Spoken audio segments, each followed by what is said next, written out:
Howdy, everybody. What's going on? Ken Usi here for Odd Shopper. We are back. Day 7 of the Australian Open. Thank you for all the support in the comments. It's just only a matter of time before those bad beats turn around. I personally had 3 straight players drop 2-0 leads.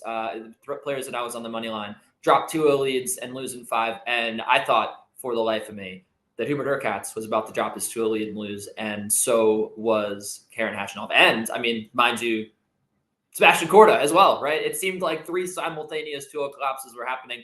Eventually, the ball will bounce your way. So that was nice to see. And I think that what last night did, or depending on when you're watching, maybe 2 nights ago did, is set up some incredible 4th-round matches. There are 4 of them. I'm going to go over 3 of them.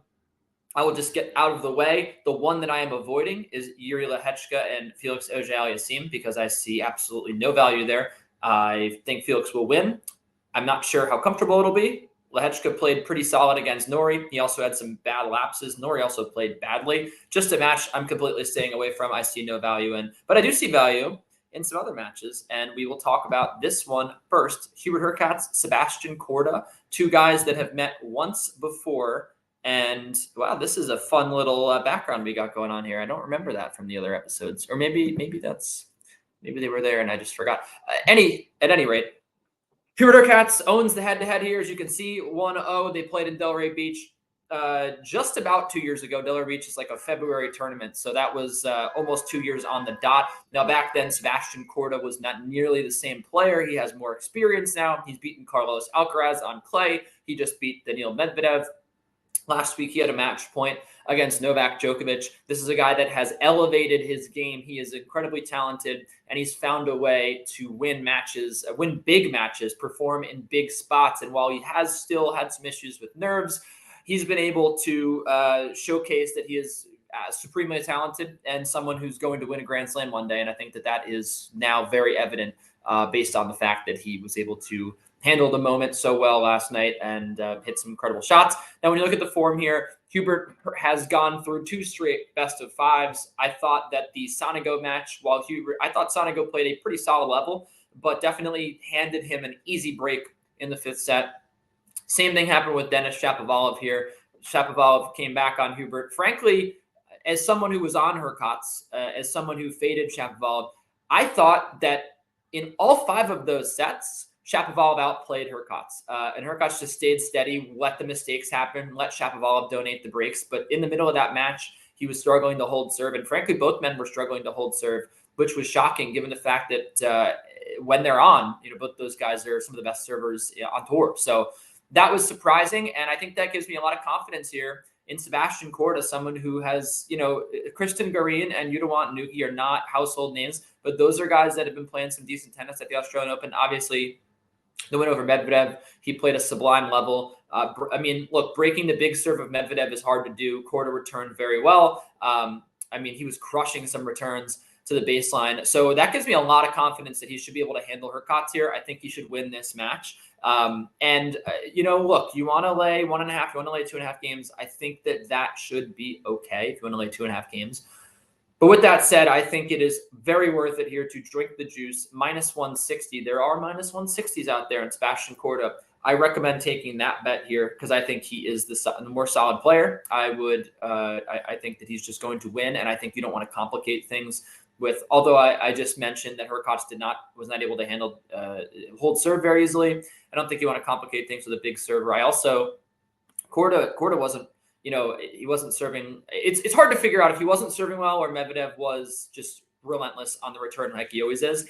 I think it was a little bit of both, but I think Korda should come through this match. And I think, like I said, this head-to-head here, this one match they played was a very, very long time ago. That was when Hubert Hurkacz was a Masters 1000 champion. Not saying he's not an elite player right now. He's number 11 in the world for a reason, but I'm not seeing an amazing level out of Hubert. I think this is where the road ends for him. Before we get on to the next pick, I want to tell you guys about something pretty exciting. You can get access to some of the best betting minds in the business. Join a community of sports bettors, those data-driven minds I was just noting. they're all available in our premium Discord. Now you can get a week for free, 100% free. You get more picks. You get a place to sweat out live games. It's an excellent place to be. It's $20 a month or $19.95 a month, even better.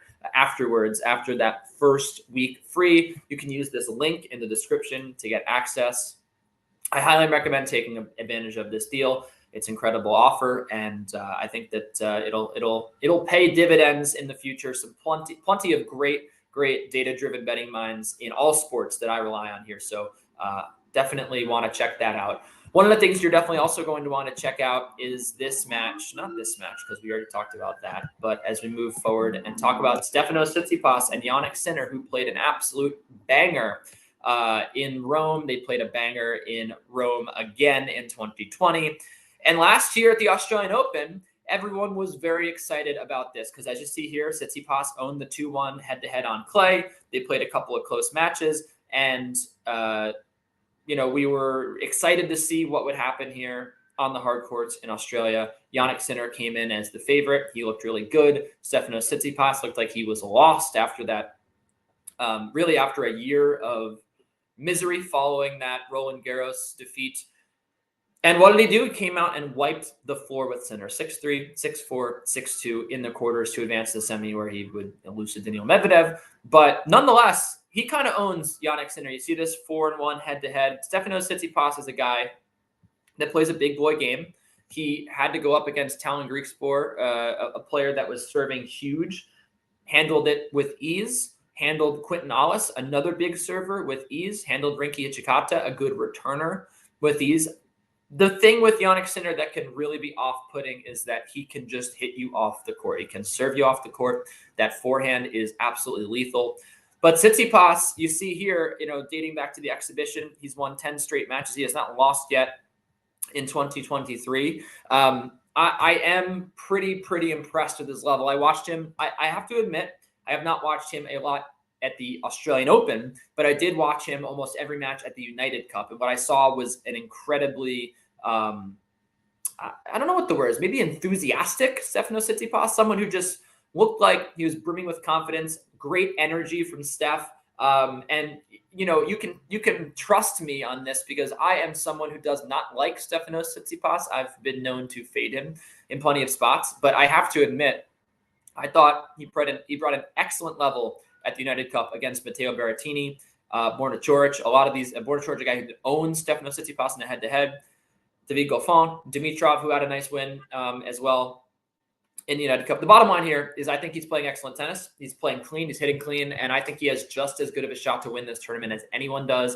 This is obviously going to be a difficult match for him, but I'm not very impressed with the way Jannik Sinner's playing right now. He finally played a real player when he played Martin Fucsovics, and he really struggled. I think he's going to struggle here. And the thing with Steph is I think once you fall behind to Steph, unlike that Martin Fucsovics match, unlike some of these other matches that he's played in Grand Slams, remember I mentioned coming into the Australian Open, Sinner had dropped a set in at least 8 of 10 matches. He's never felt incredibly comfortable on the best of 5 stage, especially in big matches like this. Now it could turn, but I don't see it happening. I see Steph winning in 4 sets, and I will delay the 3.5 games with Stefanos Tsitsipas here, and I will do it a little bit nervously because Sinner's obviously capable of an incredible level, but I really do think that Steph should come away with this one in 4. And yeah, you want to pay minus 140 on Sinner to go down in 3 or 4 sets. You could do that, but I think you're probably better off just laying the games here because I don't see a runaway train set like we did last night against Martin Fucsovics. I think Steph serves huge and is composed enough to figure that out. And I was even impressed with him mentally last night. He obviously shanked that second serve upset point and managed to win the set anyway in that tiebreak. So and Griekspoor I thought played pretty well. So I'm very impressed with Stefanos. That's where I'm going to go with that. I do have to tell you guys also about another deal we have. There is the DraftKings Sportsbook, best deal we've ever had. We have noted it in all these videos. You bet $5, you get $200. It's really that easy. And the details are in the description below, as well as the link to sign up. You definitely want to take advantage of this. You're a first-time user of the DraftKings Sportsbook. If you've not signed up, $5, $200 instantly. It's really that easy. Please take advantage. And you're probably going to have to be 21 or older in most states to gamble. And if you or somebody you know has a gambling problem, please call or text 1-800-GAMBLER. One last match that I want to talk about here, which we will get to, is Yoshi Nishioka and Karen Khachanov. This man, Karen Khachanov, he played absolutely mainline tennis against Francis Tiafoe. This man, I do not understand. There is this public perception. It extends from Twitter handicappers to casual fans DMing me, oh, Fritz Tiafoe, what are my futures looking like? Karen, he's a fraud. There's this public perception that Karen Khachanov is some sort of fraudulent tennis player, which I don't understand where that came from. 2019, the guy played the tournament of his life, won the Paris Masters indoors at the end of the season. It was an incredible win. The guy went into the top 10. He beat Novak Djokovic.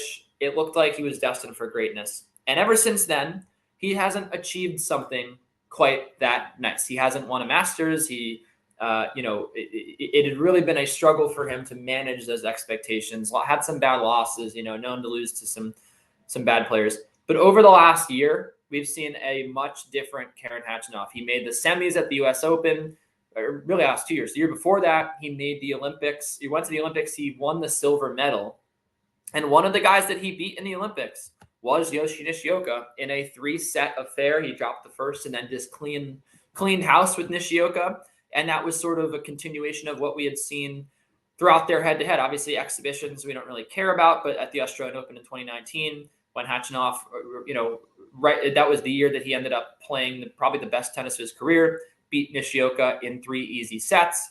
And yeah, last year fell to Nishioka in Washington. But Nishioka also played an insane tournament that week. He actually pushed Nick Kyrgios a bit in the final. He went to the final in Washington, D.C. And he beat Andrei Rublev along the way, which was ridiculous. I think Yoshi's playing well right now.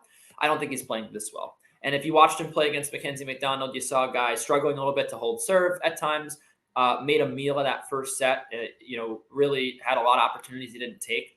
Khachanov is serving incredibly well. He is, some of the winners that he was finding last night were just delicious. So I don't really have a lot to say other than this guy is out of his brain right now, the way that he's playing tennis. So I think it makes sense to, lay games here, but I'm going to lay the sets, -1.5 sets. I think Karen takes care of business in 3 or 4, maybe even straight sets against Yoshi, but Nishioka is playing well enough, I think, to nick a set, but that's where I'm going to go on that match. So 3 matches on the men's side. I got picks on all of them. And once again, I'll see you guys tomorrow for day 8, I guess, right? This was day 7. It's already been a week. I can't believe it. And we'll see you on the other side. Let's win some more bets. How about that?